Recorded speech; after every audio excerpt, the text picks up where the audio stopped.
പ്രവാചകൻ അയ്യൂബ് നബിയുടെ ഖബറിടം സ്ഥിതി ചെയ്യുന്ന സലാലയിലെ ജബൽ അയ്യൂബ് മലനിരയിലേക്ക് നൂറുകണക്കിന് സന്ദർശകരാണ് ഓരോ ദിവസവും ഒഴുകിയെത്തുന്നത്. ബൈബിളിൽ പ്രവാചകൻ ഇയ്യോബ് എന്നുകൂടി അറിയപ്പെടുന്ന അയ്യൂബ് നബി മാറാവ്യാധികൾ കൊണ്ട് പരീക്ഷിക്കപ്പെട്ട പ്രവാചകനായാണ് ഇസ്ലാം മതവിശ്വാസികൾ കരുതിപ്പോരുന്നത്. സലാലയിൽ നിന്നും ഞങ്ങളുടെ പ്രതിനിധി അൻവർ പാലേരി തയ്യാറാക്കിയ റിപ്പോർട്ടിലേക്ക്.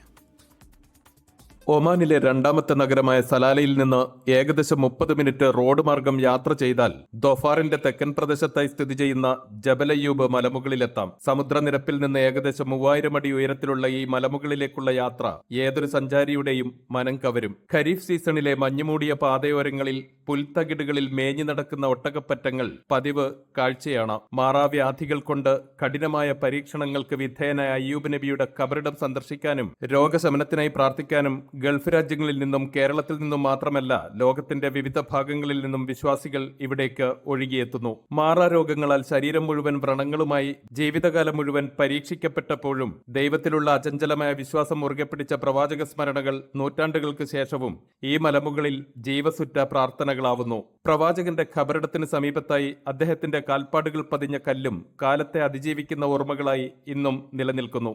അയ്യൂബ് നബിയുടെ ഖബറിടത്തിന് സമീപം ഖുർആൻ പാരായണം ചെയ്തും രോഗശമനത്തിനായി പ്രാർത്ഥിച്ചും മണിക്കൂറുകൾ ചിലവഴിക്കുന്ന വിശ്വാസികളുണ്ട്. ജീവിതത്തിലെ വേദനയും ദുരിതങ്ങളും വിശ്വാസദാർഢ്യത്തോടെ നേരിടാൻ അയ്യൂബ് നബി സ്ഥിരമായി നടത്തിയ പ്രാർത്ഥനകൾ ചുവരുകളിൽ വലിയ ലിപികളിൽ ആലേഖനം ചെയ്തിട്ടുണ്ട്. രോഗം എന്ന് പറഞ്ഞാൽ നമ്മൾ വ്രണം പൊന്തിയിട്ട്, അതായത് കുടുംബക്കാരും ലാസ്റ്റ് ഭാര്യ വരെ ഉണ്ടായിരുന്നു. ഭാര്യനോട് മൂപ്പര് തന്നെ പറയുന്നതാണ് മാറി നിൽക്കാൻ പറയുന്നത്. കാരണം എൻ്റെ പരീക്ഷണം എത്ര കാലം, അപ്പോൾ അതുവരെ അള്ളാഹുവിനോട് പ്രാർത്ഥന ഇതിലൊന്നും പറയുന്നില്ല, ഇതിനെക്കുറിച്ചിട്ട് പറയുന്നില്ല. പക്ഷെ അള്ളാഹുവിനോട് പ്രാർത്ഥിക്കുന്നതിന് ഒരു കുറവും വരുത്താതെ അത്രയും ദീർഘമായി പ്രാർത്ഥിക്കുന്ന ആളായിരുന്നു. എന്നിട്ട് ഈ രോഗം അത് മൂർജിച്ചപ്പോഴാണ് ഈ പറയുന്ന ഖുർആനിൽ പറയുന്ന ഒരു ചെറിയൊരു പ്രാർത്ഥന മാത്രമാണ് മൂപ്പര് പറയുന്നത്. അന്നി മസന്നി അള്ളു വാനത്താറണമെന്ന് പറയുന്നത്. അള്ളാഹു എനിക്കൊരു ചെറിയൊരു ബുദ്ധിമുട്ട് വന്നിട്ടുണ്ട്, അതുകൊണ്ട് നീ ഏറ്റവും കാരുണ്യവാനല്ലേ, അതൊന്ന് മാറ്റിത്തരണമെന്ന് പോലും പറയുന്നില്ല. അള്ളാഹ് എനിക്ക് മാറ്റിത്തരണമെന്ന് പറയുന്നില്ല. അള്ളാഹ് ഒരു ചെറിയ ബുദ്ധിമുട്ട് വന്നിട്ടുണ്ട്, അതുകൊണ്ട് നിങ്ങൾ കാരുണ്യവാനല്ലേ എന്ന് ചോദിക്കുന്നത്. സ്വദേശം തിരൂരാണ്, ദുബായിൽ നിന്നാണ് വരുന്നത്. ദുബായിൽ ഇത്രയും ദൂരം ഡ്രൈവ് ചെയ്ത് ഇവിടെ വന്നതാണ്. അതേപോലെ ഇത് കാണാൻ കുറച്ച് ദൂരമുണ്ട്, ഞങ്ങൾ താമസിച്ച റൂമിൽ നിന്ന് കുറേ ദൂരമുണ്ട്. പക്ഷെ വന്നത് ഏതായാലും ഉപകാരപ്രദമായി. ഒരുപാട് ചരിത്രങ്ങൾ ഓർക്കുന്ന ഒരു സ്ഥലമല്ലേ, അത് കാണാൻ പറ്റി. പിന്നെ അദ്ദേഹത്തിൻ്റെ ഖബറിടം കാണാൻ പറ്റി.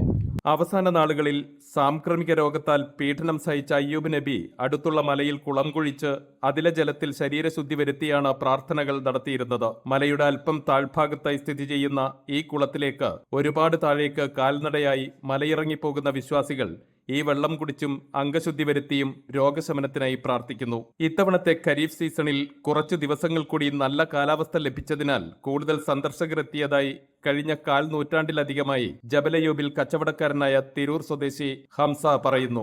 അതെ, സലാല വന്നിട്ടുണ്ടെങ്കിൽ അയ്യൂബ് നബിന്റെ മക്ബറ സന്ദർശിച്ചിട്ടേ പോവുള്ളൂ. പിന്നെ അതേമാതിരി കുളമുണ്ട്, കുളത്തിൽ പോയിട്ട് ഒന്ന് കുളിച്ച് ഫ്രഷായിട്ട് അതും പോകും. ഇവിടെയും തിരക്കാണ്. ഇപ്പൊ ഈ 3 മാസം നല്ല ജനം കയറിയിട്ടുണ്ട്. ഇപ്രാവശ്യം നല്ല ആളുണ്ടായിരിക്കണം, കാരണം കാലാവസ്ഥ നല്ല. ഇപ്പൊ തന്നെ കണ്ടില്ലെങ്കിൽ അപ്പോൾ ഇപ്പോൾ ഈ വെയില് ആകുന്ന ടൈമിൽ അപ്പോൾ ഇവിടെ മഴ വന്നിട്ട്. സലാലയിൽ നിന്നും 27 കിലോമീറ്റർ സഞ്ചരിച്ചാൽ ജബൽ അയ്യൂബിലെത്താം. പ്രവാചകൻ അയ്യൂബ് നബി അന്ത്യവിശ്രമം കൊള്ളുന്ന സ്ഥലമാണ്. അതുകൊണ്ട് തന്നെ ധാരാളം സന്ദർശകർ ഇവിടെ എത്തിക്കൊണ്ടിരിക്കുന്നു. സലാലയിലെ ജബൽ അയ്യൂബിൽ നിന്നും അൻവർ പാലേരി, 24.